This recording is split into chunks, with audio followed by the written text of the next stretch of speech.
For some reason, I always thought I was unhappy in my life, but looking back now, I was not.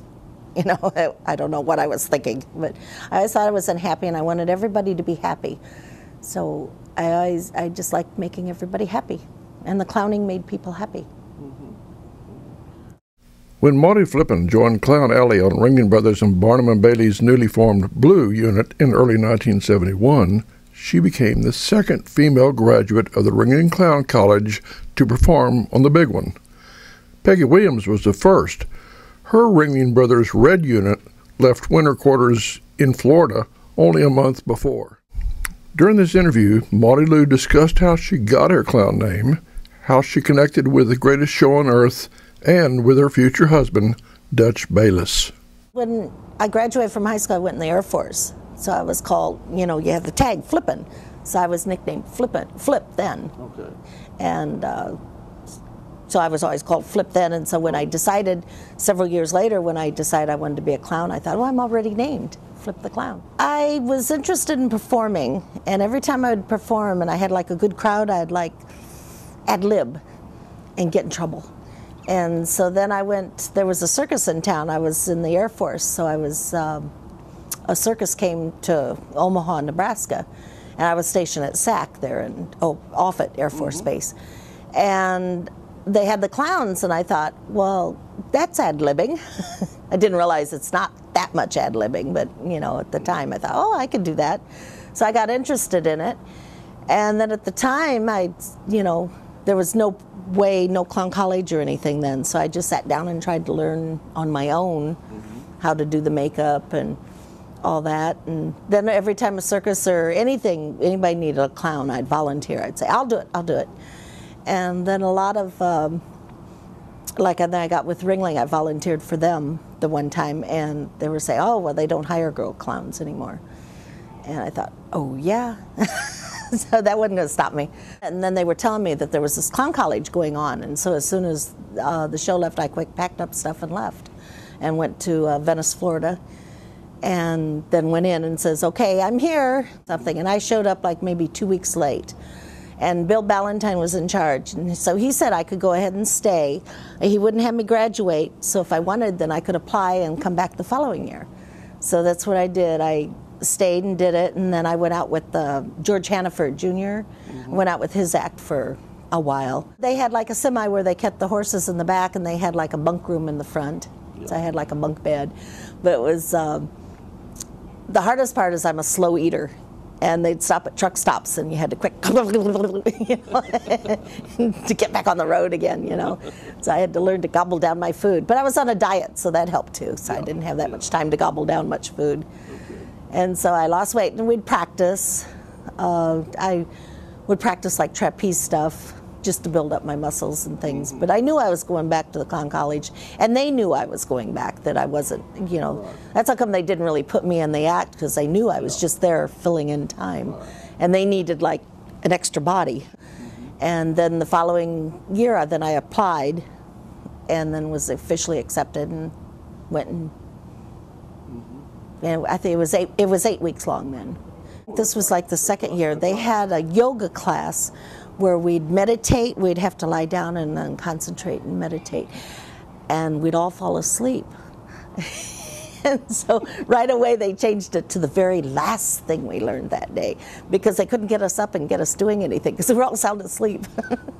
It was after I got on the road, and I had like Mark Anthony was on the show with me, Otto Gribling was still there. Let's see, Doug Ashton was there. But Otto had like the cancer surgery where he had the hole here and couldn't talk, but he'd try to talk, but his German accent was so strong you still couldn't understand him, you know. And so I got him to write down something. He wanted to give me an idea for a walk around. So, and I had gotten a puppy, and he said the walk around, he wrote it down on this piece of paper, and you get like a bird cage, and you put the puppy in the bird cage, and you have a sign saying bird dog. And that was my one walk around. It was my birthday, and so I went into town all by myself, and I got a pair of shoes, Louisiana maybe, somewhere down there. And what the train was parked in, they had the animals parked in town, and then they had the performers parked out a ways, and they had like this bus that took you around. So on your night off, then they had where you could take the bus to town, but he'd drop us off at the train where the stock cars were.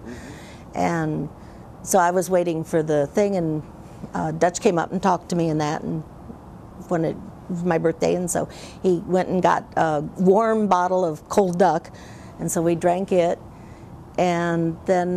Where did you go to drink it? Just out there on the railroad tracks, yeah. And then we were dancing in the rain, and my shoes totally collapsed, fell apart. I found out they were made with cardboard or something. And then when the bus came, then I went home. And it was several months after that we got together, and then we were together until he died in '77. I was on Ringling 5 seasons, and then I did, well, at that time then, my husband got sick, and then I got pregnant. And then in '80, I went out with Carson Barnes, and I went out with them for 10 years.